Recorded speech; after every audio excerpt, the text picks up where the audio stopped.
আসসালামু আলাইকুম। আমি আজকে আন্ডার পোনা বানাইম।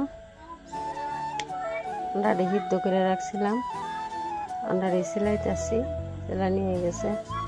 তারপর হালকা করে হলদির গুঁড়া দিতেছি, হলদির গুঁড়া দিয়ে আর মাহাইয়া তেলের মধ্যে ছাড়ি দেন। আন্ডা পোনা করে বানাইলে আর কি সবই বালা ফাঙ্গু বাড়ির পোলা পানেও খায়। অল্প লাড়া চাড়া দিলাম, নামাইলাম, তখন যে বোকা আর অল্প তেল দিয়ে দিলাম। তেলটা গরম হইলে পেস্টটি দিয়ে দিলাম, পেস্টটি অল্প লাড়া দেওয়া লাগবো। মশলাটা দিয়ে দিলাম, অল্প লাড়া দা, মশলাটা অল্প হয়ে গেছে পরে আন্ডারি ফালদা করে দিলাম। ফালদা করে দেয়া হাইরে মানে আমি মশলাটা কষায় মানে আন্ডারা ছেড়ে দিলাম,